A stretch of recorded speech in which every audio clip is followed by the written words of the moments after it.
Wow, we have a full house. I didn't expect to have this many people coming today. Maybe 100, but not 150. So thank you for being here. I would like to welcome everyone and thank you again for attending this event. We are about to listen to a very inspirational account by a former POW during the Vietnam War. Before we get started, I would be honored if y'all would stand and join in reciting the Pledge of Allegiance. I pledge allegiance to the flag of the United States of America and to the republic for which it stands, one nation, under God, indivisible, with liberty and justice for all.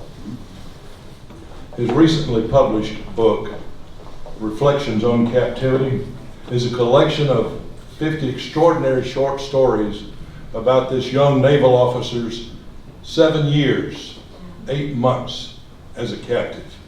Try to put your mind around that. Porter spent 20 years on active duty with the U.S. Navy. He retired as a commander in 1984. He spent another 20 years on the faculty of the Naval War College and retired as Professor of Strategy Emeritus in 2006. He's got a lot of medals and awards. For this, I got to read to you. He received the Silver Star, the Legion of Merit, 3 Bronze Stars, 3 Purple Hearts, and 7 Air Medals. He's got numerous and a lot of honorary degrees, but he got his bachelor's from Davidson College in North Carolina. And we know that he is a brilliant man because he got his master's from the University of Georgia, Bulldog. He and Marty, his wife of almost 60 years, and Marty is back here working the equipment, have 3 grown children and 1 grandson. They presently live in Greensboro, North Carolina. Please welcome my friend, Commander Porter Halyburton.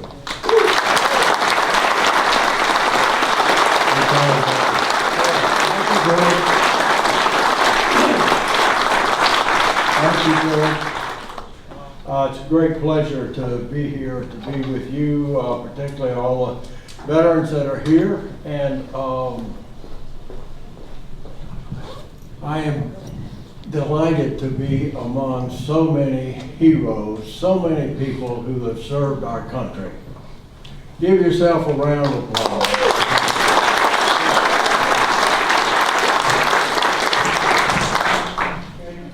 Marty and I started life together as a married couple almost 60 years ago. December it will be 60 years. We were in Florida at the time. 2 years later, our first child was born, Dabney, and I got to see her for 5 days before I left on cruise for Vietnam. And I'm so fortunate. I think Marty willed her into the world a month early, just so I'd get to see her. You'll see her in a minute, I hope. There she is, about 4 days old there. Anyway, I was on my way to Norfolk, Virginia to join the squadron, flying RIO in the F-4B Phantom, which was the Navy's top fighter at the time. We were the first F-4 squadron to go, well, the first carrier. The USS Independence was the first carrier from the East Coast to go to the West Coast to participate in the war. Our squadron, BF-84, was the first one who flew multi-mission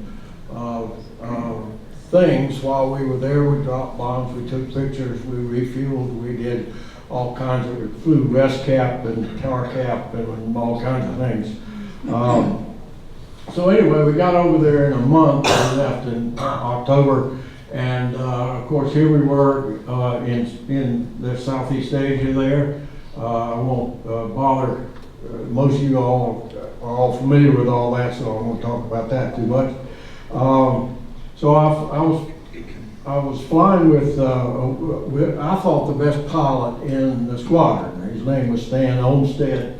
There we are together, and I flew about 75 missions, and we finally got permission to attack a target that we thought was worthwhile. Up until that time, I thought our missions were trivial, that they weren't worth risking 2 lives in an expensive airplane, attacking little bridges and stuff that they repaired very quickly. And so I was kind of disillusioned by what had been going on. But we were assigned a target in Taiwan, which is an industrial city between China and Hanoi.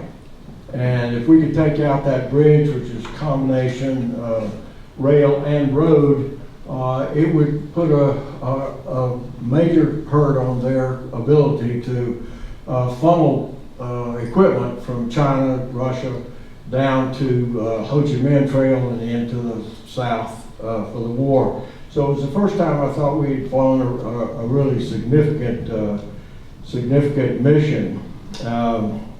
Anyway, we were shot down on the way into the target, and a pilot was killed, took a hit in the front cockpit. I just barely got out, and I was captured by villagers that were about a mile away, and it took a day or two to get to Hanoi, and so I wound up here in Wallow Prison, which we call the Hanoi Hilton, and that red circle is around a little cell block of 8 cells that we call Heartbreak Hotel. And so this is, I began, 7.5 years of captivity right here. I was put in a cell, this is cell number 2. You can see my luxurious accommodations there. It comes with built-in leg irons and concrete block and so on. Pretty grim place, and I had no idea how long I was going to be able to survive. But it turned out we did. And so anyway, while I was there, the Vietnamese interrogators were pretty brutal. There was no torture at the time, but a lot of beatings, a lot of times in those leg irons and things like that. I was sticking to the code of conduct, name, rank, service number, date of birth, give them nothing else. That's the way I've been trained, so that's what I was trying to do. And so after a couple of weeks, they gave me a choice. They said, if you continue to refuse questions, to answer the questions, we're going to send you to a worse place. Oh yeah, worse than this? Really? But if you answer the questions, we'll send you to a better place, and you'll be with your friends and have better food and play games, and everything will just be rosy. And so I didn't quite believe that, So I said no again, and I was moved to another worse place. And I moved 3 worse places, and each one was worse in a different way. The last one I was in was really the worst one they had. It was a different prison from the Hanoi Hilton, and I was in a little storage shed out by the back wall, and it was full of vermin and rats and coal dust and everything you can imagine.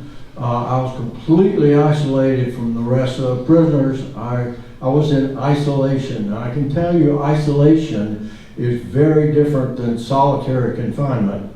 Solitary confinement means that you still have communications with somebody. But if you're in isolation, it is a terrible thing. I have friends who say, give me torture or isolation, I'll take torture.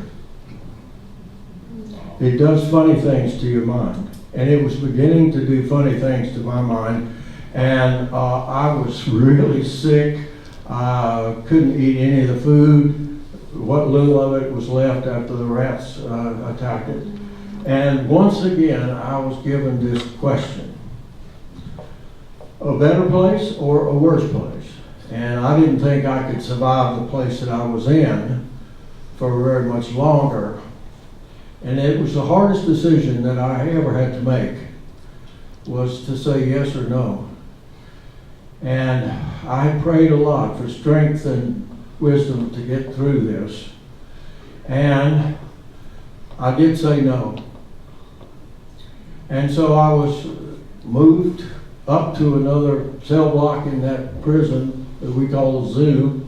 And a cell door was opened, and I was pushed inside, and they said, "You must care for Cherry." Well, Cherry was a black man. And they must have thought that putting a young southern white boy in with a black was going to be the worst thing they could do. Plus, he was Air Force.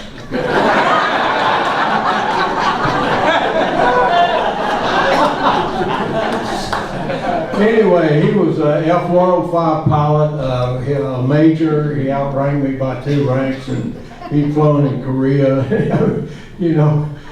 And so he was very badly injured. He had ejected, or he had blown the canopy on his 105 when it was going about 600 miles an hour, and his arm was not in the restraint, and it got in the slipstream. If you've ever held your arm out the window in a car going 60 miles an hour, you know the force. Okay, multiply that by 10.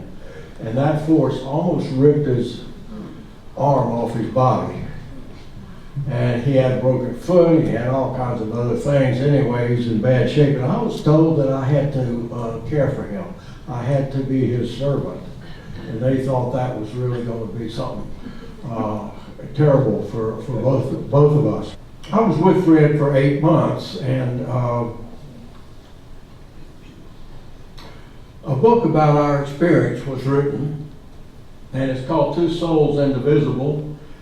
There's the author, Jim Hirsch, and there's Fred.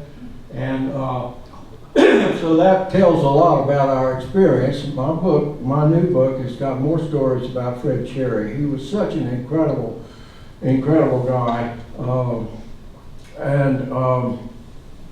So I want to tell you the first important lesson that I learned. I learned 2 really important lessons while I was there. I learned one at the very beginning of my experience and one at the very end. And so this first lesson that I learned was the importance of our free will. We all have free will. God gave us the gift of free will. We get to choose. We get to choose. You don't always get to choose what you're born with or what happens to you or any of those kinds of things you can't do anything about. But you can choose what you do about it, how you react to your circumstances or anything that happens to you. And I had made the hardest choice of my life, and it turned out to be the best thing that I could have done. And so we learned, I did, many others, that this power of choosing was so important. The Vietnamese could and did take away every freedom that we normally enjoy. They could do anything they wanted to with us. And yet they couldn't take away that freedom to choose unless they drove you crazy or they killed you.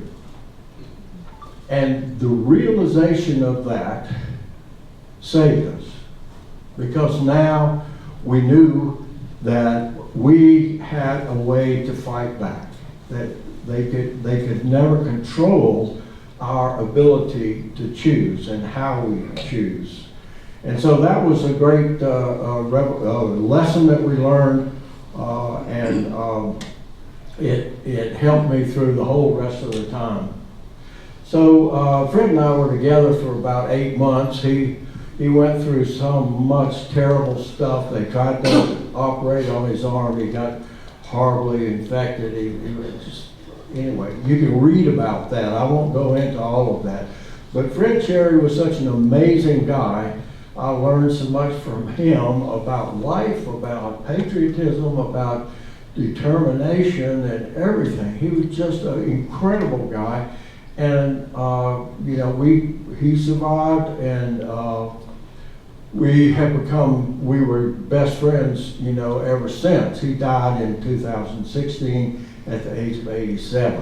One tough guy who made it through so many horrible things. And so I love Fred Terry. And it was sad when we were broken up, but because we bombed Hanoi for the first time in the summer of 1966, the Vietnamese reacted to that, and they threatened to put us all on trial for war crimes and execute us and all of that. And they displayed their anger towards the U.S. by putting us on display in a gauntlet down the Straits of Hanoi. We damn near did not survive that because the crowds got out of hand and they were throwing rocks and sticks and who knows what, and they were crowding in, and I thought, well, any minute the knife is going to come through here and we're done for. But we managed to survive that. But Fred and I were split up. I moved out to Briar Patch, another prison out in the country, much worse place than before. And that's when they changed their policy. They had used torture as a punishment before, but they had not used it to coerce information before. They used threats and brutal treatment and everything, but not what we consider to be torture. And so they instituted a policy of torture to get what they could not have gotten otherwise. And so we were forced to write these so-called documents. It was just the biography and so on. But we did learn how to sort of fight back about that. And this period lasted for 4 years. It was a big chunk of our time. And so we went through some pretty tough times there. But fortunately, the leadership that we had was so strong. These guys were just incredible in their leadership because they led by example. Not so much telling us what to do, but giving us guidance. And so we were very, very fortunate to have the kind of leaders that we have. You might remember Jerry Denton. He was the one who blamed torture with his eyes in Morse code. And this was an incredible thing because he had been tortured incredibly to force him to appear in front of this delegation and to denounce the United States for the war in Vietnam. They thought they had him beaten down to the very basic. He did not. He said he supported the war in Vietnam, and they didn't even notice it. And then he blinked Morse code, the word torture. And that was the first information to come out of our prison that they were using torture against us. And so this was pretty valuable information for our government, how we were being treated. And you know, all about this time, Sybil Stockdale, who was the wife of Jim Stockdale, who was the senior naval officer there. Jerry was in the same class as he at the Naval Academy. Robbie Reisner was an ace, shot down 8 MiGs in Korea. He was an incredible guy. He was the senior guy for most of the time until the Air Force began to fly their 06s, and 2 or 3 or 4 of them got shot down. And so Robbie was not at the end the most senior. But this is the leadership that I remember, along with some other people like Bud Day, and just amazing leaders. But you know, leadership doesn't make any difference at all if you don't have communications. A leader without communications with the one he's leading means nothing. Without communications, you don't have anything. And so communications was our lifeblood. And we knew it was so important from this point of view. The Vietnamese knew it was important because their regulations forbid any kind of communication at all with each other. You weren't even allowed to speak out loud in your own cell. No noise outside the cell. No, you couldn't make noise that could be heard anywhere. And the punishment for doing that was quite severe. I won't go into all of that, but that was the situation. And so we became professionals at covert communications. We talked when we could, whenever you could, that's better. Matter of fact, we came up with a way of talking through the wall to another guy. You take our thin blanket and you roll it out lengthways and you roll it up like a donut and you leave a space like that in the middle, and you put that blanket, that donut, against the wall and your face in the hole, your lips against the wall, and the guy on the other side with his tin cup like a stethoscope, and you could actually talk through the wall.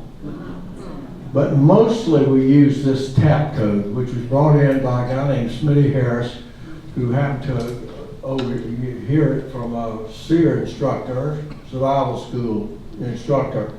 And this was the basis of everything for most of the time that we were there. And it's very simple. It's just a spread, a little spreadsheet, and you put stuff in the cells. You leave out the letter K, so it all works, and you could use the letter C.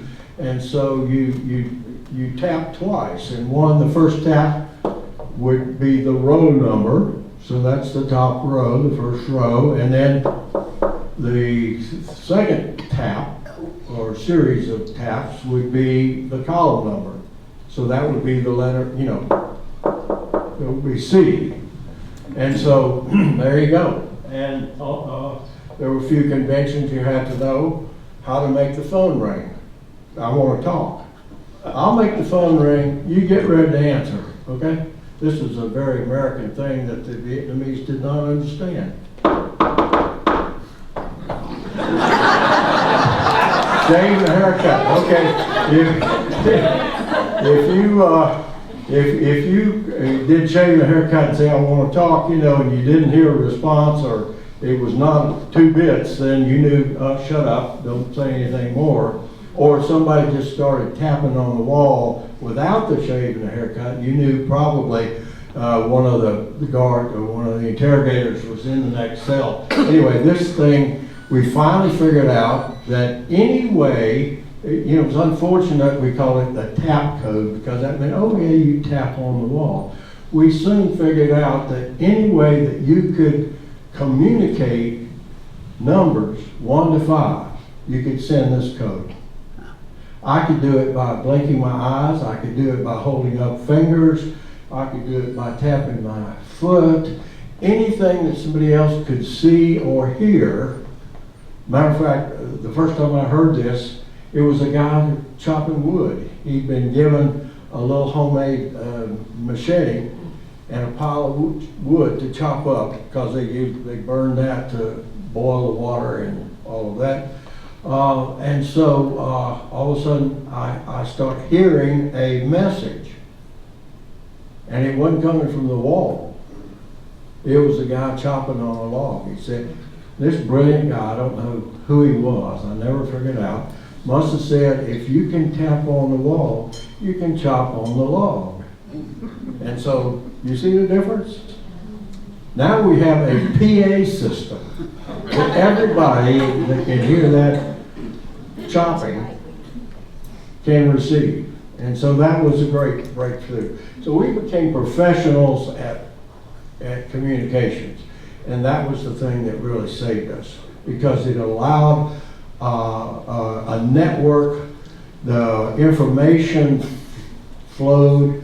Anytime you went to a communication, you came back, you got on the wall, you told everybody else what happened, what you did, what you did not do, and so on. And so the more information that you have about things, the better able you are to deal with things, because the unknown is the terrible thing.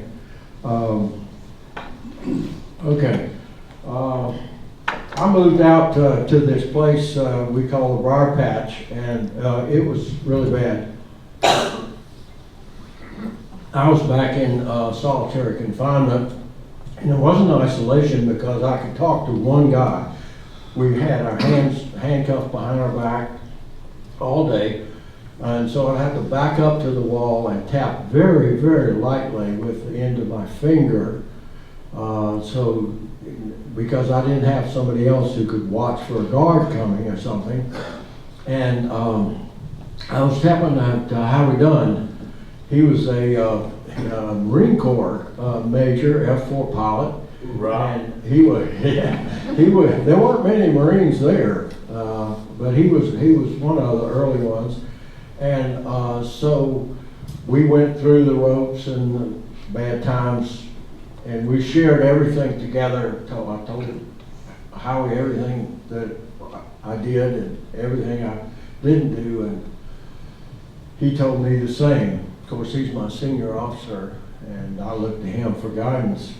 And over time, we became good friends, because we all day, you didn't have any, if you weren't going to an interrogation or a session, you didn't have anything else to do. And so we spent a lot of time tapping very lightly on the wall with each other, and I learned all about his career and his family and things he liked and didn't like and all that. And so we became really good friends. And one day it occurred to me I'd never seen him.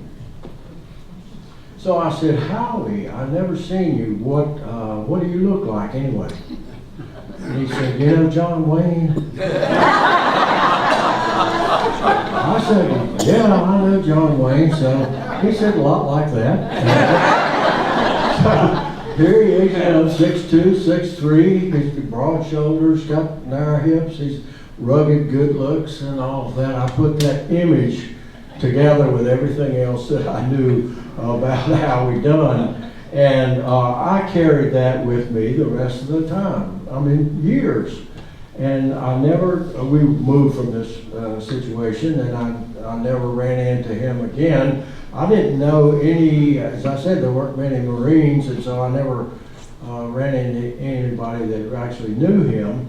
I told a lot of stories about Howie, anyway, skip ahead quite a few years until we were just on the verge of coming home, and they had loosened up the regulations, and we were all out in the courtyard back in the Hanoi Hilton, and they were letting big groups come in together. And so I was talking to some friends there, and this guy comes walking up to me, and he's short and bald. He was kind of rugged, good looking. He stuck out his hand, he said, hi, I'm Howie Dunn. I said, Howie, you son of a bitch, you lied to me.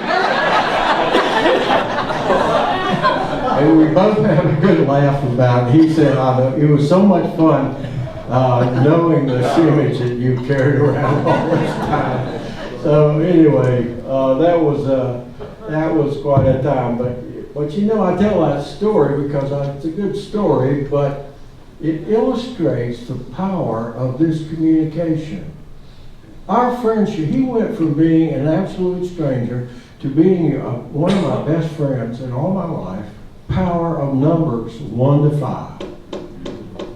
That's it. That was our communication. And yet, it achieved that. It bonded this friendship. And that was true throughout our prison. You know, people that we never actually saw, never actually met. We felt like we knew them because of the information that flowed through our network. In 1968, when the bombing stopped, I had collected the information on 350 other POWs. and had memorized it chronologically by their shoot down date, alphabetically, a couple of other ways. And I had to go over one of those lists every day in order to retain that information and to update it when I got new information and so on. So that was one of the things that I did to try and stay active mentally. There were many other things, but I found that my goal was to stay as active as I possibly could in mentally, physically, and spiritually. And so I broke up my day, if I was by myself, with activity in those things. I did as much physical activity as I could based on diet and the physical space. You know, usually it was just running in place and doing calisthenics if you could, or if you couldn't do that, we did isometrics. You remember isometrics? You don't need any equipment for that because you're using your own muscles for that. So anyway, we became pretty innovative on how to do this, how to stay active.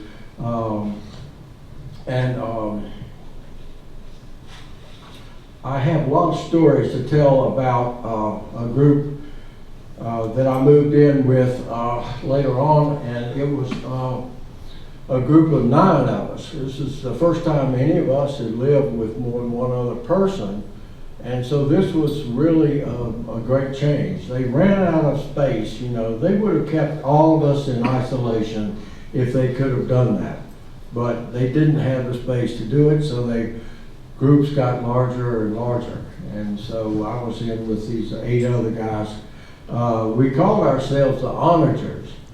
Now, because somebody in the group knew what an onager was. It was a wild Asian ass. So it's also the name of a Roman siege engine as well. So we became the onagers, and we kind of were pretty defiant and so on. And so, but I tried, you know, to stay active. And once we had the resources, meaning 9 people together, we were all about the same age. We were all same rank, and but we were completely different personalities and so on. And I was the one, you know, I went to Davidson College. I majored in English, and you know, I wrote poetry and stories and things like that. So I was a real anomaly, but it made me the expert. You know, if you knew more than anybody else about anything, you became the expert. And so that was kind of fun. And you know, we gave a little talk last night about a group of Davidson graduates, and so I talked about the value of a liberal arts education. You know, it's preparation for life. And I can't tell you how many people said, God, I wish I had studied literature, you know, and history, and I knew more about this, and they want me to give them a list of books that they should read and things like that. So anyway, it was a very stimulating environment. And I think that really helped us in our survival. And I think that during this time, we began to understand some things about life and about what's important. And I think we in this prison, we had nothing. We had no books. We had no games. We had nothing except what we could do in our heads or covertly do behind their backs. You know, like I made a needle. We kept a razor blade, a little piece of lead, and all kinds of things like that we hid away, and a nail that I could use to pick handcuffs. And so having nothing meant that we had to rely on our minds and so on in order to stay active, to search for meaning in this environment. And Viktor Frankl, who I have not read, but I did after I came home, says that man's most basic need is to find a meaningful life, to find the meaning in your life every day. And he said the best way, the most effective way to discover that is through suffering. He had been in Auschwitz in World War II and witnessed the much more terrible stuff than we had. And so his conclusion was that, you choose how to react to your circumstances. And through choosing, you discover the meaning in your life. Now, I think that many of us figured this out on our own just because it's so true. And so, if you haven't read Viktor Frankl's book, he talks about his time in Auschwitz in the first part of it, and then he explains a little bit about his logotherapy he was a psychotherapist, and so that's the way he treated patients. He helped them to find a meaning in their own life because so many of them had given up on that. And we knew from Korea, the POW experience in Korea, that many of the people died there in the prisons because they gave up. They were in despair, and they curled up in a fetal position and just died from despair. And this is one of the reasons that we were so intense in trying to get to everybody through our communication network. I came back from the briar patch, and we were put into a cell back in the zoo, and next door were two guys that they didn't know the tap code at all. And so it took me 56 days to teach them the tap code. But that's what we had to do. And we tried everything, but finally got through them. All right, let me read a couple of poems for you, because that's one of the things that I did to stay active. I'll read the first one. I wrote this pretty early in the time, and it's called Winter Crypt. How can I describe the way that I feel? As if the stream I was crossing had suddenly frozen and locked my ankles in an icy grip, immobilizing that once fluid force, and I with it. And we have nothing to do but wait until the thaw. Well, that gives you an idea of the short-term feeling that we had about the war, that it's going to be over soon. We just, do our duty here and wait, and it'll be over, and we'll go home. Well, that's not the case at all. We had a lot to do, and I'll read one more. Reflections on Captivity, which I've used, that's where the title of this book came from. And this was written quite a bit later, after the understanding that we were there for a long time and would be there for a long time, and that we had to do a lot more than just sit and wait. How can I measure the loss of my dimensions as I lie spread across this crass expanse of time, bitter years devoid of latitude or luster? My duty days of trial and decision are but pages turned, but pages not forgotten. Those countless hours of aimless retrospection, regret, restraint, and introspection, the strange monotony of unrewarded hopes, unconquered hopes, amidst my unborn tears, have tempered the metal of my structure and filled the empty spaces of my soul. Well, one of the things that occurred, at the first we were so optimistic, and you grasped at every straw. The food got a little better, we had a medical exam, or something like that would happen, and your spirits would rise. Yeah, we're going home soon. They're getting us ready to go home, and then we didn't, and then it was depressing after that. And so I found a couple of years of that just was like an emotional roller coaster, up and down, up and down. And I soon figured out there is nothing that I can do to make my release happen any sooner.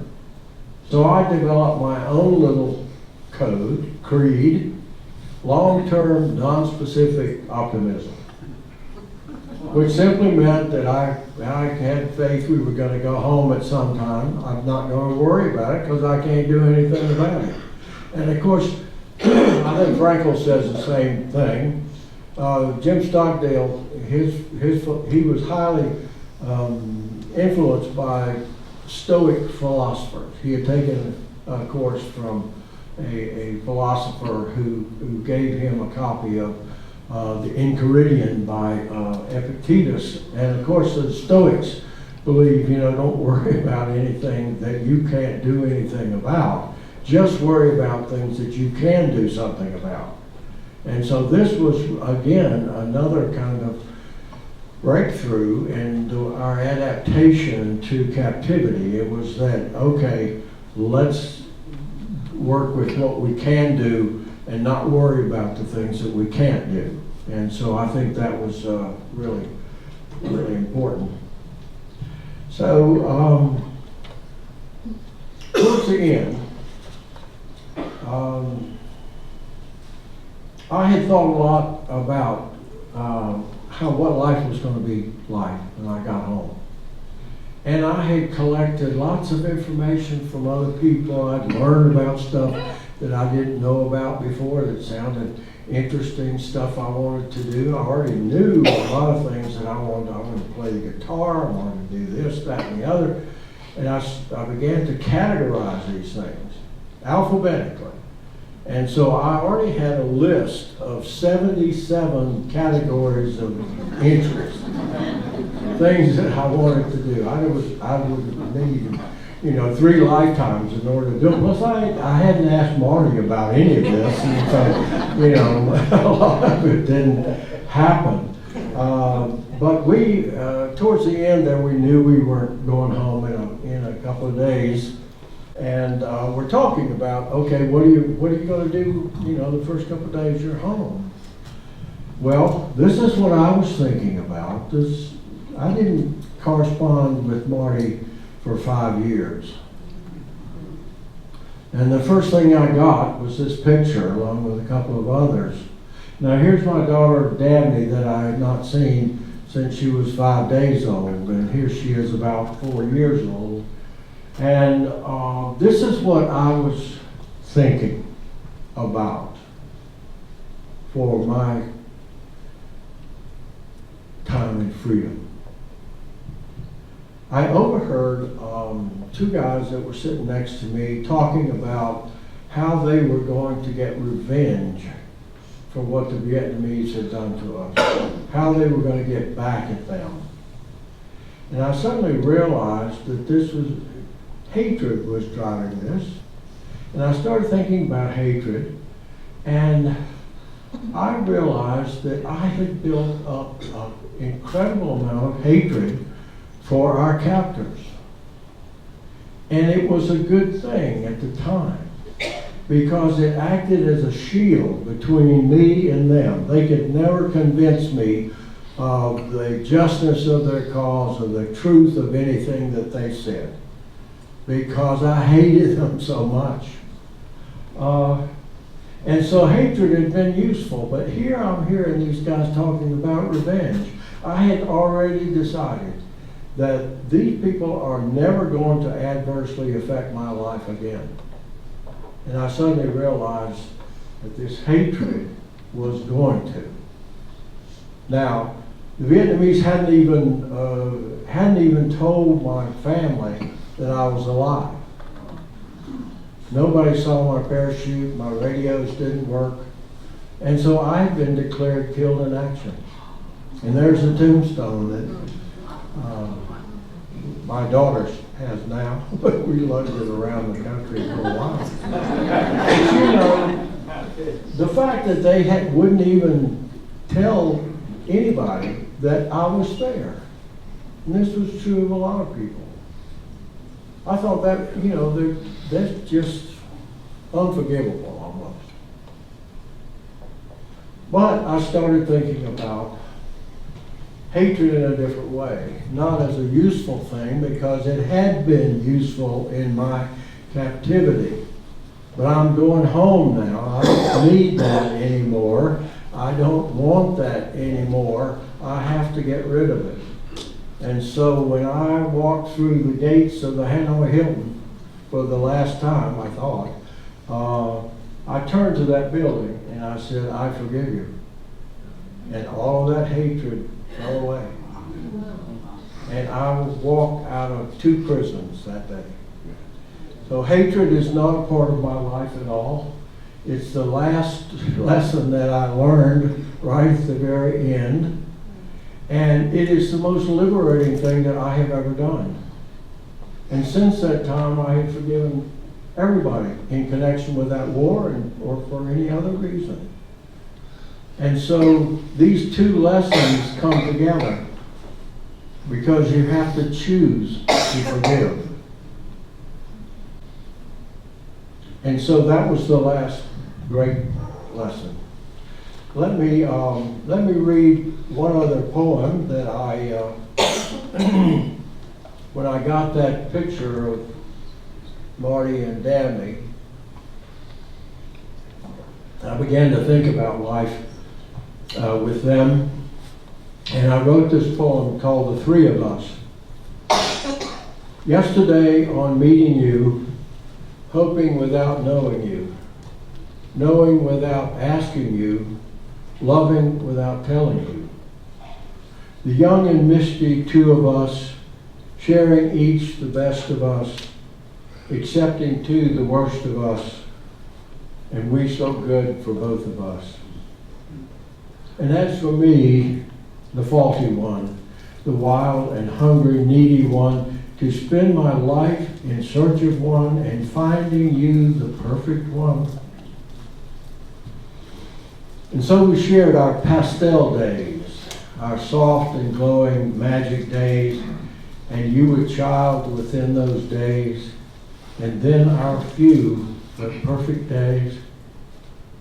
Now 2 of you to wait for me, to love, to hope, to pray for me, and I still feel you part of me, though you and she so far from me. The future still so bright for us, for you, for me, for 3 of us, and she, the best of each of us, will fill the lives of both of us. And so she has. Thank you.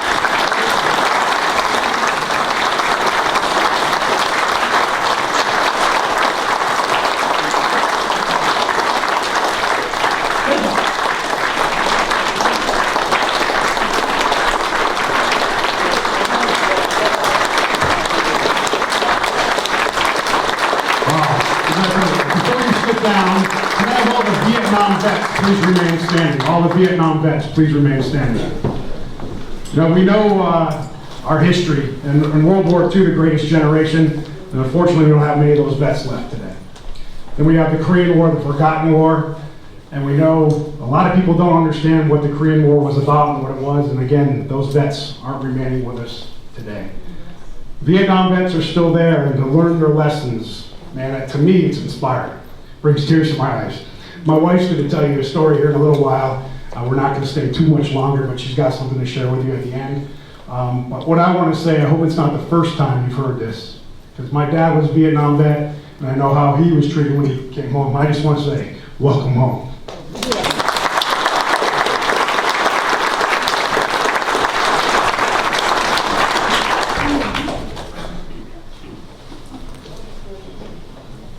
On behalf of the Veterans Club, we would like to present to you this small token of appreciation. Can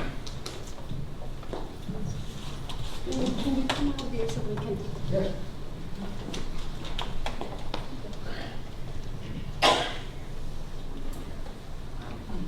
Thank you so very much.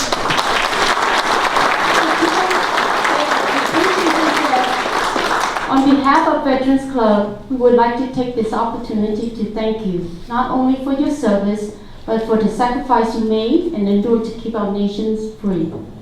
May God bless you, and God bless America. Thank you so much.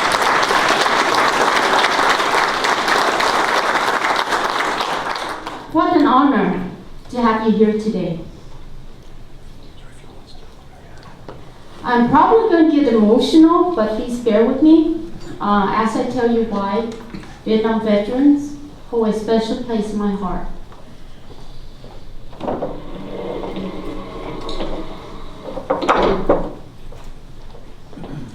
My story will give you another perspective of war.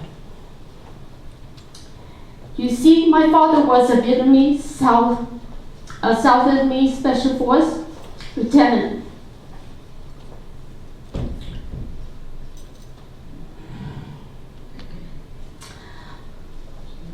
Soldier of his elite unit who are expert in jungle war.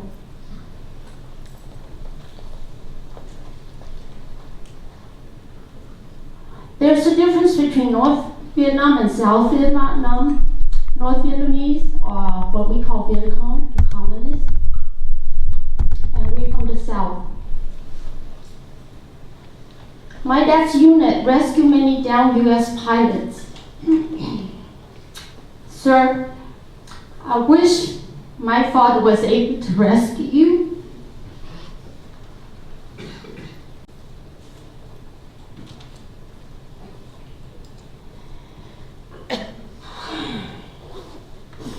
My mother was a translator for the Department of Defense. This is where the politics of war truly impact lives.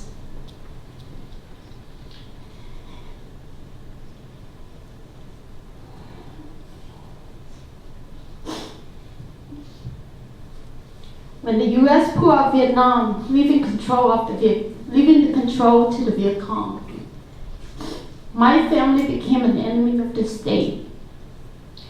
Some of my family members escaped in what is known as today the Vietnamese boat people. I'm not going to read what's on the slide. There's about 2 million people escaped Vietnam by boat.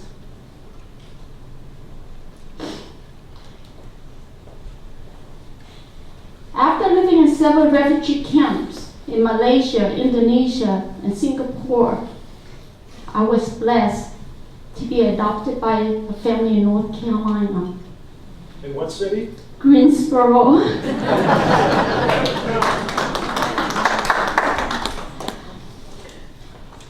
My story as a little girl is one of leaving family behind, a dangerous escape, being adrift at sea for almost 2 weeks, having no water or food on the 5th day, living in an unsanitary condition, and finally arriving to a country with a culture foreign to me and a language unknown.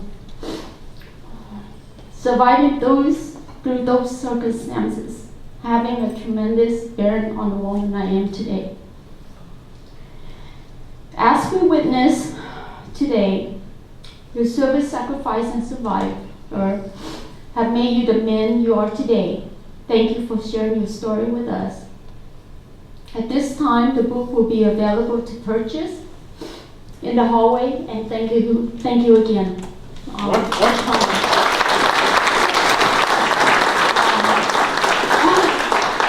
John Monte. No, I'll explain it for you because I did a lot of research on this. This is the Acuna 2. You can all hear me? Yeah. All right, this is the Acuna 2. This ship was on a humanitarian mission during the time delivering food. And when the captain heard about the Vietnamese boat people, he decided to change his mission. And he started picking up the Vietnamese boat people. So you can see the size of the Acuna 2 is actually an Australian naval vessel that was decommissioned. And it was bought by a private shipping company to start doing that mission. Then they started doing that. Just to give you a perspective of the size of that ship there. Next slide, please. Oops. Here I am telling myself to do my next slide. Okay. Boom. Oops, not going that way. Let's go this way. Okay. So that little boat, Amy's family had 2 of them with about 17 people on each. They got separated while they were adrift. So that little boat started coming up to the Acuna too. And when you look at that next one, that little girl where it says, "That's me," that's Amy being lifted aboard the Acuna. Oh my goodness. So thank you very much, everyone, for coming today. Book sales will be out in the hallway. And Amy wants to say one last thing to close. At this time, Porter will come up and answer any questions you might have for him. Any questions out there? We'll bring a mic to you. We got one in the back. I don't need a mic. Okay. Sir, you talked about how your wife, she must be sitting somewhere.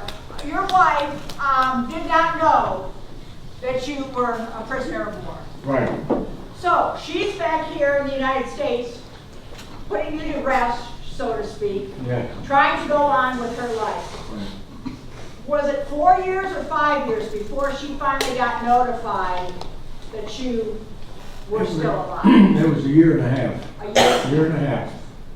The videographer watching back in the Wow. There you go. Thank you, right there. It was a year and a half, and ironically, see, I didn't know I was dead. But I found out I was dead about the same time she found out I was alive. So in probably February of 1967, we both had to really adjust our way of thinking about things, you know, because as she said, when she found out I was dead, she said, well, it's probably better for him to be dead than a prisoner of war. Oh. So here it is, she finds out that I'm a prisoner of war, which was her worst thing. And she knows nothing about my condition or anything. And so this uncertainty is the killer. And so living for all those years with the uncertainty of what I was like, what had happened to me, whether I was sick, whether I was maimed, whatever. And of course I'm thinking, did she get remarried? Whatever. And so we finally had communication after 5 years, and she sent that picture that you saw there, and I was allowed to write essentially a postcard, 6 lines of text. And so we got a few of those, but most of the letters that I got from her, I got at the very end. I mean, one of them was dated 1967 that she had sent immediately on finding out that I was alive. And so anyway, our communication was pretty sparse anyway. I'm sorry, it's a long answer to your question. Yes, sir. I know you wouldn't have known while you were in prison. Well, I wouldn't think you would. But after, when you look back at this, did you know of any attempts to liberate any of these camps or rescue you guys? Yes. Well, the most famous one was Sante, the Sante raid, which was well planned and went off almost without a hitch, except all the prisoners had been moved from that prison to another one. I happened to be in that other one. You know, Ho Chi Minh died in late 1969, and they took that opportunity to change the way their policy towards us, and it got much better. And I think they realized that all of this stuff they've been doing to us, the world knew that they were torturing prisoners, which is against the Geneva Conventions. Opinion was turning against them. Even anti-war people in the United States, they would say, we're against the war, but you know, we're not going to side with somebody who's torturing fellow Americans. So they came to the realization that what they had been doing, which was to try and get the anti-war movement to put pressure on our government to leave, because that's the only way they knew they would win, is if we left. they weren't going to beat us militarily.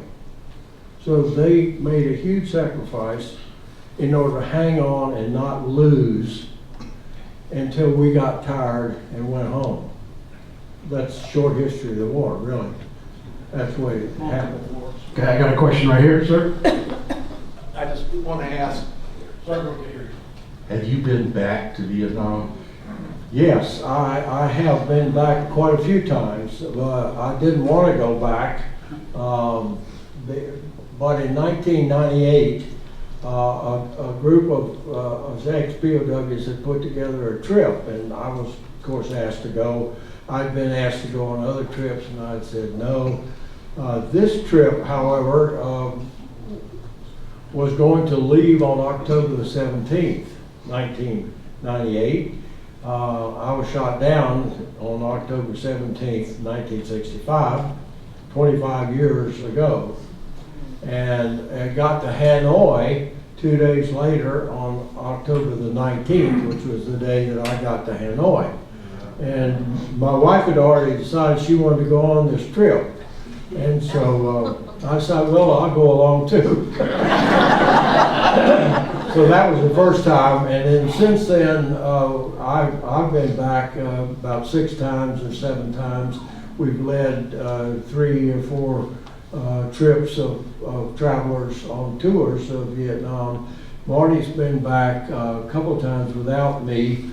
She's done a lot of work there teaching English as a second language and teaching all kinds of things in school north of Hanoi, and working for various NGOs and so on. So, you know, she has become extremely involved in the Vietnamese issue. Amy was adopted by a family in Greensboro, and we had, how many years ago was that when they came? There was a group of Vietnamese refugees who, they were special refugees. They were people who had spent time in the concentration camps and re-education camps because of their service in the South Vietnamese military or their association with the United States. And so there were 13 families who came to Greensboro, and we sponsored 3 of those families, and eventually sort of sponsored the whole group. And so we've been quite involved with Vietnamese for quite a long time now. Yeah. All right, before I pass the mic for the question I have here, let's just give a round of applause for our military spouses, folks. Let's record it.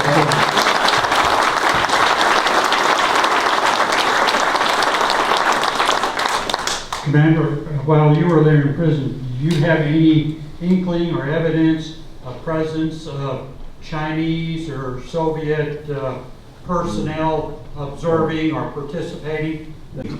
I never had direct contact with Chinese or Soviet. I understand that the anti-aircraft gun that shot our airplane down was actually manned by a Chinese, and we retaliated against that anti-aircraft gun. It was part of the protection of Sam missile site, so they wiped him out. So he didn't make it. There were several prisoners that had been captured in the north by Chinese, turned over to the Vietnamese. The only outside influence that I was aware of, or quite aware of, were Cubans. There were 2 Cubans that were there that ran a special program, very brutal program. But that's the only outside direct influence I saw. I'm sure that they had advisors that came over and all that, but they didn't participate. Sir, fielding, then you can pass it there and I'll come around the other side. Yes, sir. I'm a retired Eastern captain, and I bring that up only because after the prisoner release, Eastern hired a number of POWs. I had a conversation with one of them in the cockpit of an A300. I'd be interested in your reaction to what he said. Y'all know each other. This guy's name was Guy Gruters, and I know you know him. First thing he said was, everybody was tortured. The last thing he said was, it was the greatest experience of my life. Well, I wouldn't have put it in exactly. I would say it was the most powerful experience of my life. I wouldn't change, I wouldn't change anything because it's all turned out so well, I mean, that experience changed my life in a very, very positive way. I learned things about myself that I never would have learned otherwise. I learned things about other people that I probably never would have learned otherwise. And so the sacrifice of those years of separation, were just the price we paid. And it's almost like it didn't happen. Marty would say, it was almost like he walked out the door to go to work and then he came back. And so our reunion was the only really sad part of it was both my grandparents and my mother died while I was there, I guess. Sorry. During your captivity, did you have any interaction with the guards? Daily interaction with them, yes. Yeah, and there were conflicts and so on. One of their requirements was that we bow respectfully to any Vietnamese we saw. Now, when I say Vietnamese, I'm talking about North Vietnamese communists, okay? And so we were supposed to bow respectfully to any Vietnamese that we saw. And that included the turnkey, the guards, the water girls that brought the food and the water around, and certainly the interrogators and so on. And you were supposed to stand at attention and bow 90 degrees at the waist. And so for me, it became a game that I am never, ever going to bow correctly. So every time the door would open and here's the turnkey and I'm standing there and he says, bow. And I said, oh yeah, I forgot about that, like that. And then I get slapped around a little bit and I bow a little bit more. And it just became a game, between me and the turnkey mostly. And the water girl would sometimes want me to bow to her. And so it was just constant game. I never gave them a perfect bow. So it's a little personal trial. We got Brian right here. I got somebody vigorously waving for me in the back, but I gotta tell you something. I know what time it is, and I know what's standing between us and his book signing and personal questions, and then there's dinner reservations. So I'm gonna go to Brian to the back. Then we're gonna have to let him transition outside for the book signing. You're gonna have to ask some personal questions out there, Brian. Sir, you were cut off from the world for 8 years. Can you compare and contrast the America you left in '65 to the one you came home to? Yes, it was quite different. So much had happened. We had bra burning, we had mini skirts going on. We had race riots. We had, as a result of the race riots, we had a very different attitude about race and between blacks, and blacks had a different attitude and all of that. And we had dealt with the hippies and all of that, and hairstyles were so different, clothing styles were so different. I'll tell you one quick story. While we were in the Philippines, we flew from Hanoi to the Philippines, went to the Air Force PX, I guess, and we got civilian clothes and gifts for our families and all that kind of stuff. And so I had an ensign who had all my money and was gonna, advise me about stuff. And I said, okay, I need to buy some civilian clothes. And so he comes out with this outfit. And I said, oh my God, but I put it on just to try. And it was, his shoes had big brass buckles on them, and the pants were double knit, bell bottom, and the shirt was double knit and was yellow with a pattern. and a belt white. And so I'm standing there looking at myself in the mirror. I said, God, I can't wear this. And lo and behold, there was a movie camera behind me that was filming my behind when I was doing that. Marty is looking at it on TV. And the camera goes up from those shoes with the brass buckles up the bell-bottom pants to the white belt and she gets up. That's Porter. Thank God they didn't show my face. All right, one more. Sir, there's a story that I've read on the internet, I don't know how true it is, about an American sailor who fell off a boat, was captured by the Vietnamese and taken to the Hanoi Hilton, and eventually they kind of concluded he was mentally disabled or deficient, and they gave pretty much free run of the camp, and the officers taught him to memorize the names and ranks of every prisoner. Is that a true story?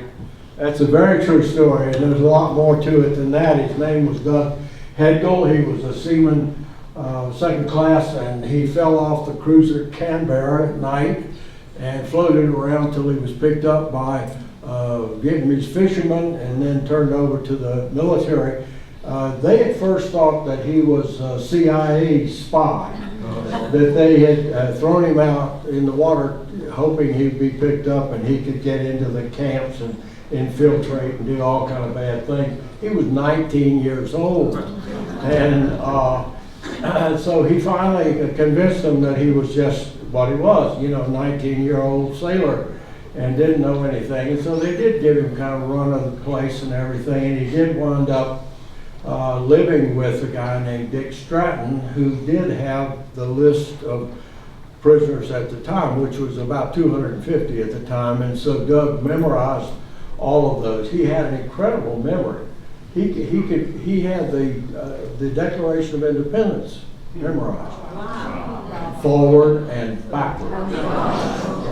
And so he had this ability to memorize a bunch of stuff. And so Dick Stratton taught him everything about our communications network, everything about torture, the methods, everything. And so he had an incredible amount of intelligence. And so he was offered the chance to go home early. The Vietnamese released in groups of 12 individuals to go home earlier, and 11 of them did not have permission to do so. And Doug was ordered, if you get the chance to go the next time, you take it and you take this information out. And so 15 minutes after he landed in the United States, he was on the phone with my wife telling her a lot about me. So Doug Hedgel, the youngest guy there, not a POW, he was a survivor at sea, was one of the bravest, one of the most incredible people that we had. So leadership went all the way from the top down to the very bottom. And we were lucky to have him. Yeah, thank you so much. Sir, as your aide City Council just came and pointed at you and said, get out there. Ladies and gentlemen, on behalf of the Cresswind Veterans Organization, thank you for our guest speaker. Thank you for the slappies who contacted us and asked us if we can make this happen today. Thank you so much for attending.